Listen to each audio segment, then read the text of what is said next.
This is the climax, this is the end, my friends, so to speak, and we are here at the Café de l'Homme, sort of humanities cafe, which I found very aptly named, because this film seems to be the most human, emotional of them all. So my question is first to you, who's really behind it all, actually, of course, Simon. I mean, what is the story you wanted to tell? What is the tone you wanted to give to make this a true climax? The story I wanted to tell was a story that I fell in love with as a kid reading the Dark Phoenix comics, the X-Men comics. When I read Dark Phoenix for the first time, what was so compelling to me was this idea that it was about a character that you loved and that the X-Men loved, starting to lose control of her mind and her powers, and how that affected all the people around her, and how it turned the X-Men inward against themselves, friends becoming enemies, enemies becoming friends. And the central question of the story is really when someone you love starts to lose control, whether it's to mental health or to drugs or to just lose their temper, at what point do you stop trying to save them and you simply start trying to stop them? And it is like, how far will you go for someone that you love? And the center of the story is Sophie, is Jean, and her inner struggle. And for me, the movie needed to feel intimate and personal and human and raw in order to feel that struggle for Sophie, for Jean. And so I wanted the movie to have a look, a style, a performance style that was more naturalistic, that was more grounded than what we had done, or kind of what almost any comic book movie had done in the past. And I had the actors to do it with. I mean, this is, I would easily argue, the most extraordinary cast put together on screen, and I wanted them to be able to act and not just stare at a green ball and run around. I wanted to give them real drama scenes to play and let them really showcase the real superpowers of this movie, which is their acting abilities. All right. Alors, ce que je voulais vraiment raconter dans ce film, eh bien d'abord, je suis tombée amoureuse de ce personnage, évidemment, dans les comics X-Men, mais aussi du personnage de Phoenix, parce que je trouvais que c'était un personnage absolument fascinant. Tout le monde aime ce personnage, incluant les X-Men. Et j'aimais aussi l'idée de ce personnage qui, à la fois, perdait en quelque sorte, perdait la tête, perdait ses pouvoirs, et comment cela affectait tous les X-Men, où chacun devient, les ennemis deviennent des amis, les amis, au contraire, deviennent des ennemis. Donc il y avait ce dilemme central. Et bien sûr, la question centrale est celle-ci. Lorsque l'on a autour de nous des êtres proches, qui sont des problèmes mentaux, soit des problèmes de drogue, soit tout simplement perdent la tête à certains moments, quand est-ce que l'on cesse de vouloir les sauver et quand on veut simplement cesser qu'ils soient? Donc ce qui était important ici, c'était de montrer à quel point le personnage de Sophie, Jean évidemment, souffre, mais aussi fait souffrir les autres par le combat intérieur qui est le sien. Évidemment, je voulais avant tout que ce film ait une qualité intime, humaine, presque primale en quelque sorte. Je voulais qu'on sente ce combat à travers le look du film, le style, les actions évidemment des acteurs. Je voulais surtout qu'il soit plus naturaliste, qu'il soit vraiment fondé dans une sorte de réalité que tout le monde puisse percevoir. Et surtout, avec un cast aussi extraordinaire, je ne voulais pas que ce soit des acteurs qui soient simplement en train de jouer devant évidemment un écran vert avec une petite boule comme ça. Je voulais leur donner des vraies scènes dans lesquelles ils puissent exercer leur vrai super pouvoir, qui est celui d'être des acteurs formidables. All right. That sets the tone. All right. Well, question to you. Where will be the first question? All right. Hello. My first question would be for Sophie. Your character blurs the line, just like Herrick's one before, between hero and villain. How did you approach the character this time? Wow, this is loud. My approach for the character, obviously I thought it was wonderful that Jean is such a protagonist and antagonist, but I really wanted it to not come from a place of hero or villain. I wanted it to very much be like a very real girl that's going through very real struggles, And so that's kind of what Simon and I worked on, to ground the character and ground these kind of supernatural things that are happening to her into something that really resonates with people. And so we kind of approached it, as Simon said, from a mental health point of view: schizophrenia, dissociative identity disorder, and addiction. And so that's where we wanted it to come from, and come from a very real place. And you know, when you're kind of afflicted with these illnesses, you can become the villain and you can become the hero as well. And so we never wanted it to feel kind of larger than life, like I'm the villain, you know? And so, yeah, that's where we came from. We tried to make it as honest as possible. Alors c'est vrai que mon approche, d'ailleurs comme Simon le disait, bien sûr il y a cette idée de protagonisme, mais il n'y avait pas d'approche entre je suis un héros, je suis un villain. Je voulais vraiment montrer que c'était tout simplement une jeune femme qui souffrait réellement et qui avait des vrais problèmes. Et la façon dont nous avons vraiment travaillé ce personnage avec Simon, c'est que nous voulions vraiment lui donner une réalité, une présence très humaine en quelque sorte, pour qu'elle puisse finalement trouver un écho en chacun de nous. En fait, nous l'avons approché vraiment presque du point de vue d'une maladie mentale. Je parle ici de schizophrénie, d'addiction, évidemment du syndrome du désordre des personnalités multiples. Et justement, quand on est atteint par cette maladie, eh bien oui, bien sûr, on peut devenir en quelque sorte héroïque, mais on peut aussi être tout simplement au niveau humain. On ne voulait absolument pas avoir un personnage qui arrive comme ça, qui est plus grand que tout, enfin qui a une dimension supérieure. Vraiment, nous voulions avant tout apporter de l'honnêteté à ce personnage et de l'humanité. Question. Oui? Bonjour à toutes et à tous. Ma question est pour Jessica Chastain. Vous avez une filmographie très riche, éclectique. J'aimerais d'abord savoir ce qui vous a donné l'envie de rejoindre cette aventure, et surtout, qu'est-ce que Lilandra, votre personnage, vous a permis d'explorer, que vous n'aviez pu explorer auparavant dans votre travail d'actrice? All right, this is a question for you. Well, first, I mean, obviously you have a very rich and eclectic filmography. What made you say yes to these guys, to X-Men Dark Phoenix? First part of the question. I said yes to the film because I want to work in all genres. As an actor, I want to work every muscle, and it was something I hadn't done before. There was an incredible group of people and friends that I wanted to collaborate with, who had been, they had become a family, and I was a guest in their house, and I thought that would be a great experience. And then I liked the story that was being told about a young girl at first finding shame in what makes her powerful and in limiting her emotions, and then understanding that it isn't until she embraces her power that she's able to give the biggest gift of love to her family. And I thought that was a really important story to tell right now.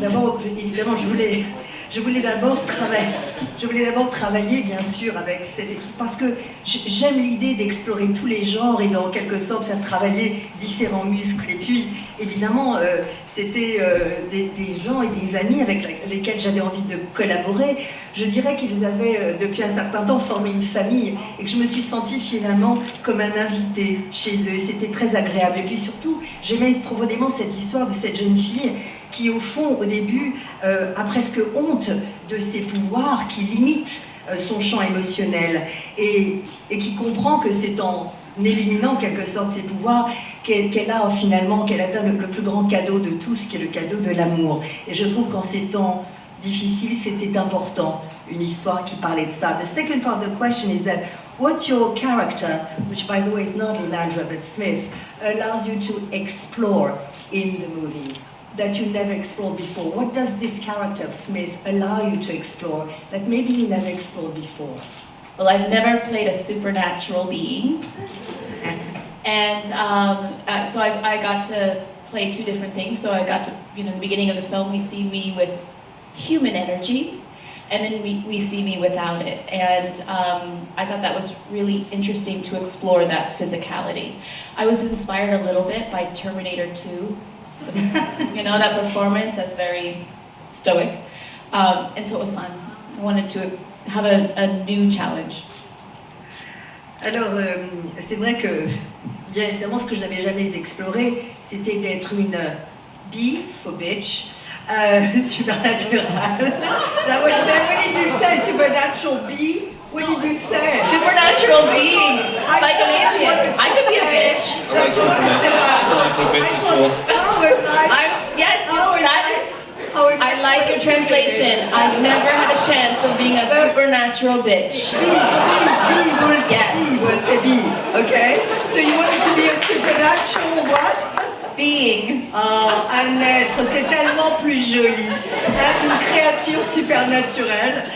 Et ce qui m'a permis d'être, j'adore, ce qui m'a permis d'être deux choses tout à fait différentes. Au début du film, une énergie humaine formidable, et puis après, plus du tout cette énergie-là. Et ce qui m'a aussi permis d'explorer cette physicalité. Et j'ai été inspirée par Terminator 2, ce jeu très stoïque. Et évidemment, c'était cela, évidemment, le défi, entre autres, de ce personnage. Oui? Bonjour. Je voulais parler des scènes d'action. Je me demandais si, pendant que vous les tourniez, il n'y avait pas de grands moments de solitude à faire cette gestuelle très particulière sans la post-production, parce que ça doit se faire dans le vide. Et par ailleurs, je voulais demander aussi si aux cascadeurs qui doivent être impliqués, on n'ajoutait pas un chorégraphe, parce que c'est, ma foi, très élégant souvent. Well, obviously there's a lot of action sequences. Was there like a moments of solitude, so to speak, on set? Because a lot of things happen in post-production. And with the stuntman, did you have like, it looks very choreographed because sometimes it's extremely elegant. So could you tell us about this? Yeah, I think there is a lot of action and spectacle in this movie, but what was more important to me were the making it a really character-driven film, and so the action all sprung from, or was an expression of character. I didn't want it to feel like it was gratuitous action for action's sake. I think that happens a lot in these kinds of movies, and I wanted to make sure that you knew where the characters were emotionally in every action sequence, and so that was a conversation that I had with our second unit director and our stunt coordinators, and so the actors were feeling where they were rather than just moving physically through space to space. Alors c'est vrai qu'il y a beaucoup d'actions spectaculaires dans ce film, mais c'est vraiment un film qui est vraiment basé sur les personnages. Et chaque scène d'action, pour moi, doit être l'expression de la personnalité de ce personnage. Il n'y a pas d'action, en gros, de scène gratuite, comme souvent c'est le cas dans ce type de film. Je voulais à chaque fois qu'à chaque scène d'action corresponde à un état émotionnel, celui dans lequel se trouve l'acteur qui est en train de la vivre. Et j'en ai évidemment parlé avec le directeur, le second directeur, et puis évidemment le directeur secondaire et les coordinateurs évidemment de tout ce qui était cascade. Ce qui était important évidemment, c'était avant tout l'émotion et non pas l'action. Oui. Oui, le micro, oui. Yeah, sorry.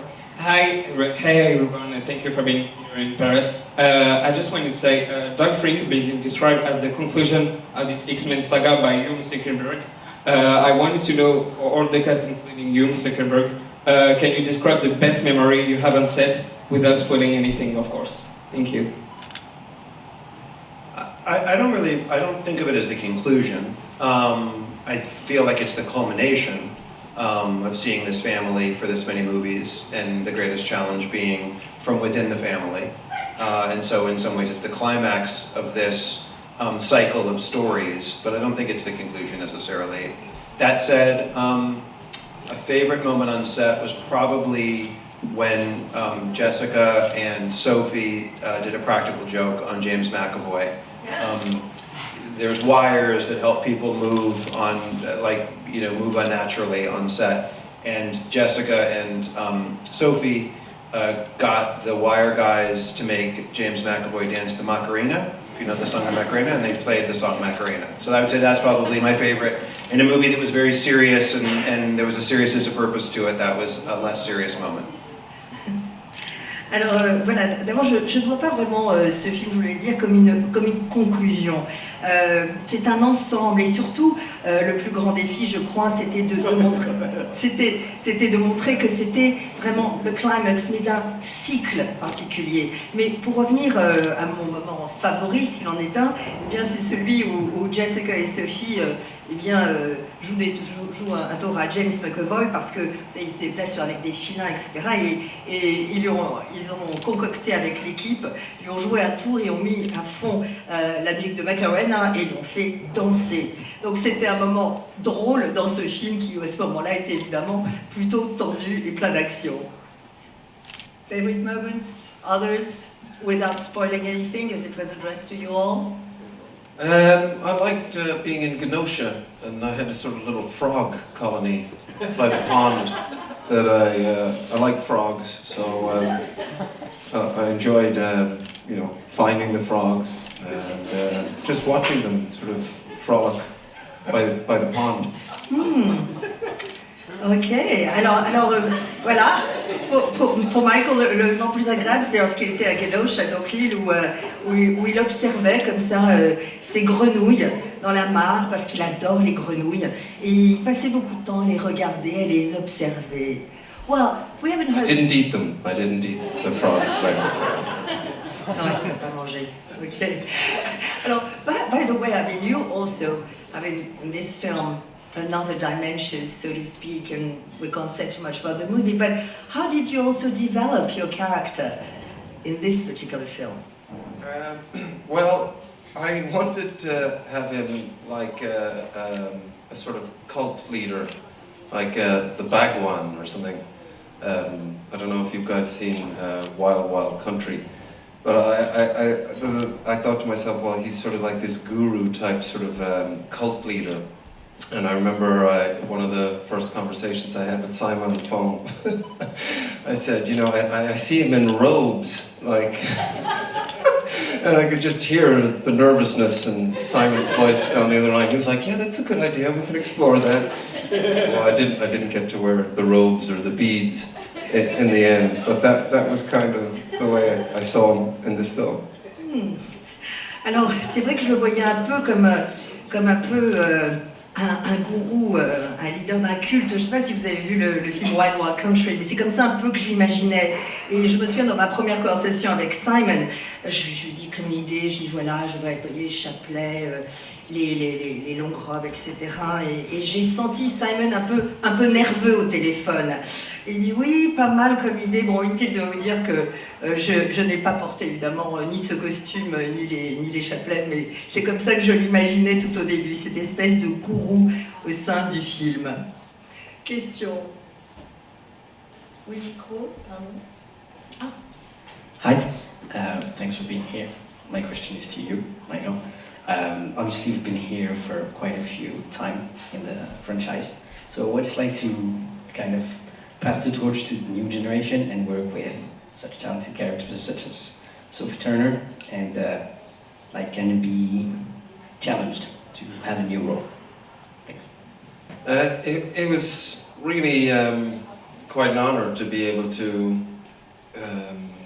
really sort of welcome in the new cast the way that I felt like I was welcomed in, and the rest of us in First Class. It was really a very generous spirit that all the previous cast in the X-Men films showed us. So it was really nice to be able to pass that spirit on. And a lot of my scenes were with Sophie, and it was just really, I was blown away by how precise she was. So like technically really precise, but also to have a very sort of grounded emotional core where she could draw on these emotions repeatedly. You know, with films like this, you tend to do a lot of takes, a lot of different angles, and she just kept sort of delivering take after take, and it was very, very impressive. Eh bien d'abord c'était évidemment un plaisir et un honneur pour moi de finalement d'accueillir cette jeunesse, si je puis dire, comme moi d'ailleurs on m'avait accueilli dans X-Men le commencement, donc c'est vrai que cet esprit généreux, eh bien j'avais envie qu'eux aussi le ressentent. Et la plupart de mes scènes d'ailleurs sont avec Sophie et j'étais complètement bluffée devant la précision de sa technique, mais aussi de voir à quel point elle pouvait toujours vraiment recourir à un cœur émotionnel très intense, parce que dans ce genre de film, il y a souvent beaucoup de prises, beaucoup d'angles de caméra, et à chaque fois, elle arrivait vraiment à retrouver cette émotion en elle, et ça, c'était absolument formidable à voir et très impressionnant. I paid him to say that. Bien sûr, true, elle a payé Michael pour qu'il dise tout ça, c'est dit, of course you did, of course. Naturally, you are impressive in the 3 minutes way so. Wow. Là-bas, micro. Hello, this is a question for Miss Sophie. How did you prepare for this role? Did you watch all the previous films? Did you have some physical training? Or can you tell a bit about that?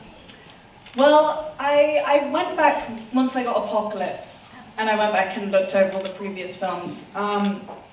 But this film and this kind of iteration of Dark Phoenix is like Simon said, very different from any other X-Men's. I mean, it's like grounded, very character-driven, emotional, and so we kind of wanted it to make it something of like a standalone, and if it was. No one would be confused, no one would have to go back over other movies and see what had happened. We wanted to make it kind of a one-off. and so I didn't really feel like going back over the other movies was going to help, because a lot of all I needed was in this script. I mean, it has her whole backstory, it has everything I need, and I mean, once I got Apocalypse, I had been speaking to Famke just to kind of trade tips and stuff, and so well, not trade tips, I didn't give her tips. This is how to act. Should have done it like this. I got lots of tips from her. What did you say? I said, Famke, you should have done it like this. Why didn't you do that? Well, the last time it was not good, Famke. No, it was great. She gave me a lot of tips and things like that, and so I was already prepared going into Apocalypse, and so Dark Phoenix was kind of just winged it. Alors, c'est vrai que lorsque j'avais fait évidemment X-Men Apocalypse, j'avais regardé les films précédents, mais il y a eu vraiment beaucoup ici, c'est une réitération de Dark Phoenix, mais comme l'a dit Simon, ce film est vraiment très différent des autres X-Men. Il est à la fois réaliste et émotionnel. Donc nous avons voulu le faire vraiment comme un film qui pouvait se regarder sans aucune allusion antérieure. Vraiment pour que personne justement n'ait du mal à comprendre où on était ou qui étaient les personnages. Ce film vraiment, on le regarde comme tel, comme seul. Et je n'ai pas ressenti que cela m'aurait d'ailleurs aidé de revoir d'autres films, parce que déjà pour Apocalypse, j'avais évidemment parlé avec Famke et elle m'avait donné plein de trucs, de tips en me disant voilà, on avait vraiment parlé de cela. Donc lorsque je suis arrivée sur ce film, eh bien j'étais complètement préparée à en quelque sorte devenir Dark Phoenix.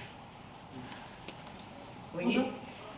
Dans les extraits qu'on a pu voir, il y a une scène où le personnage de Jennifer Lawrence dit à Charles Xavier il faudrait penser à renommer les X-Men les X-Women, tant les femmes sont importantes dans ce collectif.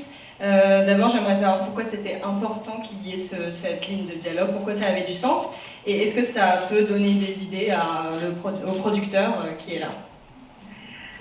Well, in the 30 minutes we saw, I mean, there's a scene where Jennifer Lawrence's character said, well, basically it's time to renew X-Men, let's make it, X-Women, so to speak.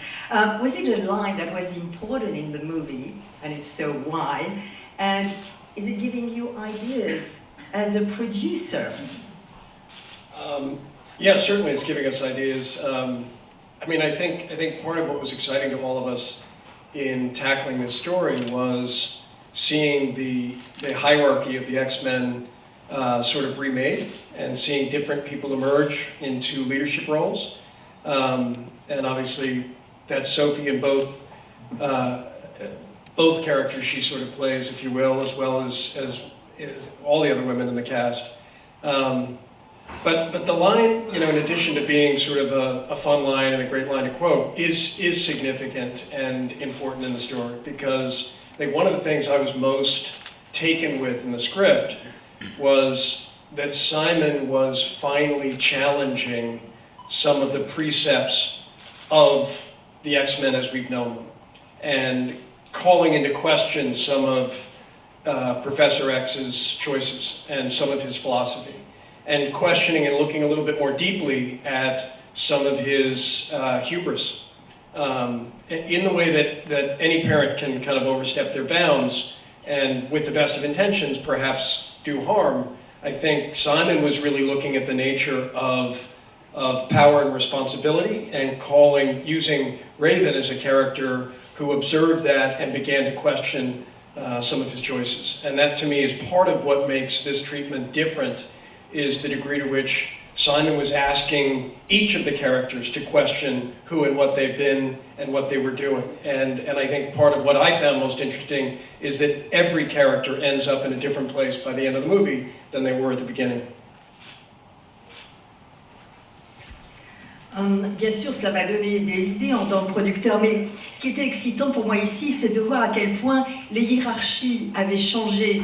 Il y a de nouveaux leaders, en quelque sorte, qui émergent. Sophie, bien sûr, dans les deux facettes de son personnage, mais également tous les personnages interprétés par des actrices. Mais en plus, évidemment, d'être drôle quand elle le dit, effectivement, c'est aussi une remarque très importante parce qu'elle est signifiante. Et dans le scénario, on le voit très clairement dans les personnages féminins. Et comme le disait Simon tout à l'heure, eh bien, ce qui était important, c'est que finalement, toutes les préconceptions, en quelque sorte, s'effacent devant de nouvelles choses, un nouveau questionnement. Par exemple, il y a le questionnement, bien sûr, surtout par rapport au professeur X, de ses choix, de sa philosophie, de son idée de la vengeance, et puis plus précisément, on voit la thématique que chacun doit se poser cette question. Avec les meilleures intentions du monde, fait-on vraiment le bien de tous ? Il y a vraiment le thème important du pouvoir et de la responsabilité, bien sûr, qui vient avec le pouvoir. Et comme Raven le voit et l'observe, eh bien c'est cela qui aujourd'hui est important et ce qui est mis en lumière dans le script. Chacun des personnages doit accepter qui il est, qui il était, ce qu'il fait, et aussi les conséquences de ses actes. Et ce qui est formidable, c'est qu'à la fin du film, eh bien, chacun des personnages est en fait vraiment un moment différent de sa vie, une perception différente de sa vie qu'au début du film. Question. Bonjour, j'aurais une question pour Monsieur Parker. Comment analysez-vous l'évolution des X-Men que vous avez pu produire, et surtout quel plaisir avez-vous eu à les produire? That's the question for you. How do you view the whole evolution, the whole arc of the X-Men? And, I mean, how much fun was that to produce, really? Well, in terms of the whole arc of the X-Men, frankly, we all gave most of that to Simon, who was really the chief architect of all this, both as a writer on early days and as a writer-producer and now director throughout the franchise. In terms of working on them, it's been fantastic. They're an amazing group of characters with a sort of unlimited series of conflicts, relationships, tragedies, victories. You know, so both on emotional and character-based terms, and in terms of spectacle and the sort of production values that you enjoy. Certainly, I enjoy playing with. It's an amazing canvas, and one that you know, I'll always cherish. In fact, you know, somebody asked earlier, you know, favorite day, and actually for me on this one, it was actually probably the first day, because it was such a remarkable achievement watching Simon go from a writer on X3 to, you know, the producer and really chief custodian of all things X-Men, to becoming the director, and gathering together this cast, assembling, you know, what was for me the best film crew I've ever worked with, and tackling what was such a significant production, but done with grace and with decency and so collaboratively. So, you know, that first day kind of, which is always, you know, that's always in its own way a culmination. The fact that you make it to the first day is always sort of remarkable to me. Was a real highlight because it was the beginning of what was an amazing journey.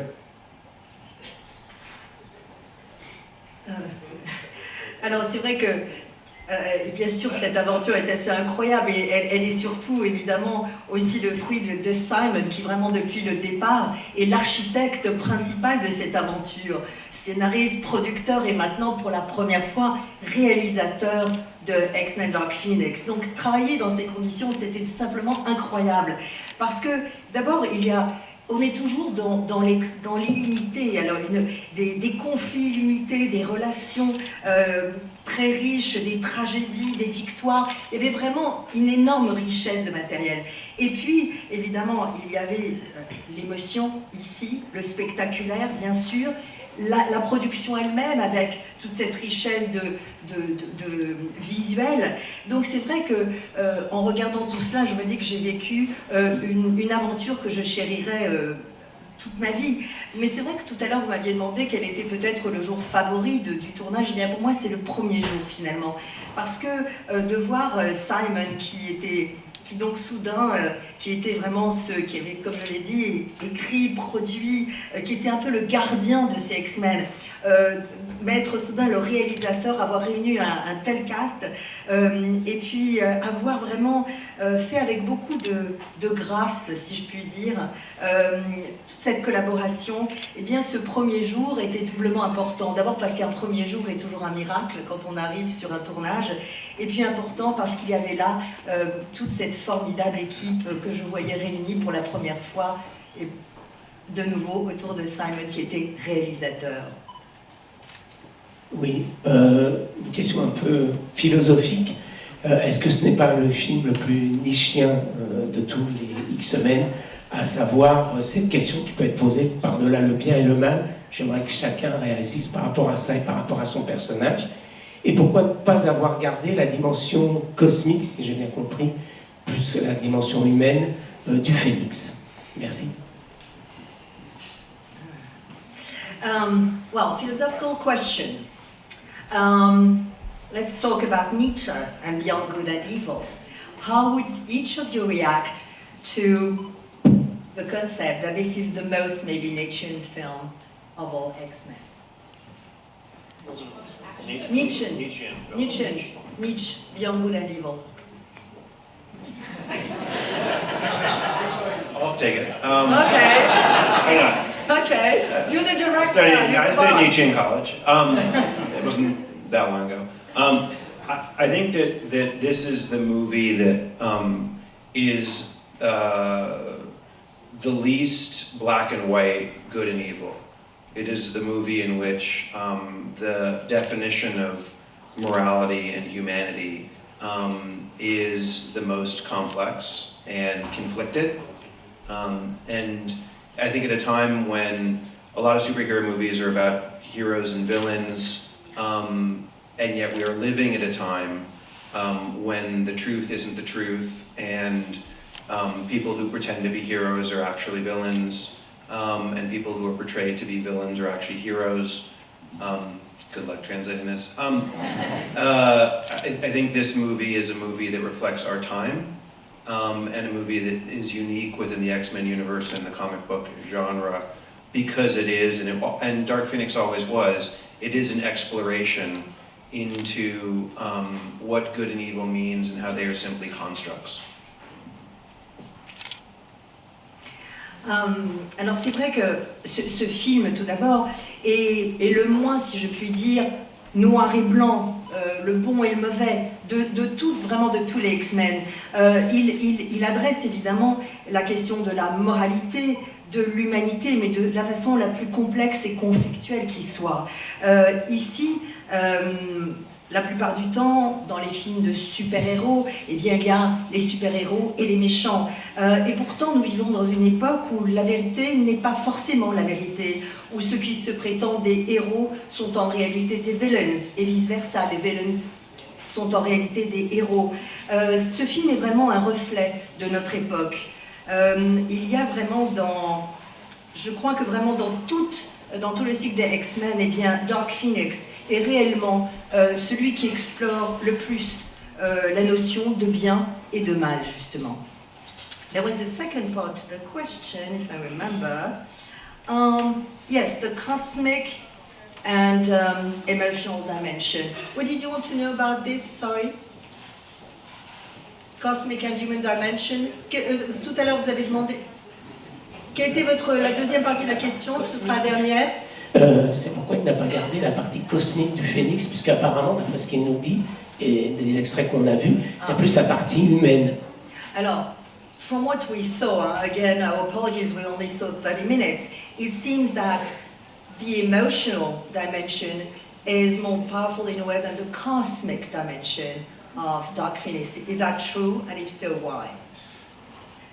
Well, like we've all been talking about, this is a movie about humanity and emotion more than it is a movie about the supernatural and the cosmic, even though that's a part of the film. And so for me, the cosmic force that's inside Jean is just a magnifying glass onto her emotional turmoil that she was already going through, the emotions that she was forced to suppress as a child.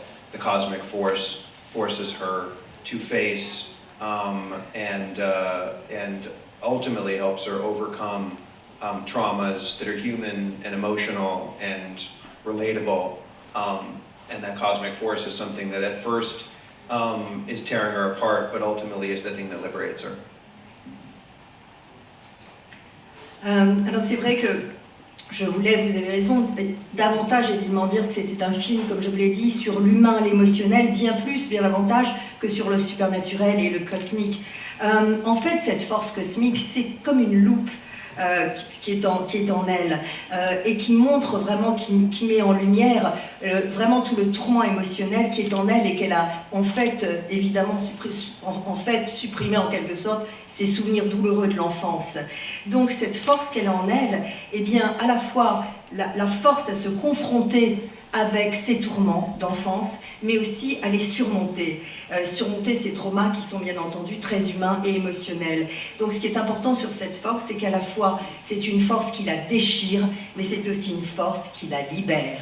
Et sur cette idée de liberté se terminera cette conférence de presse. Merci à vous tous. Thank you all for being here.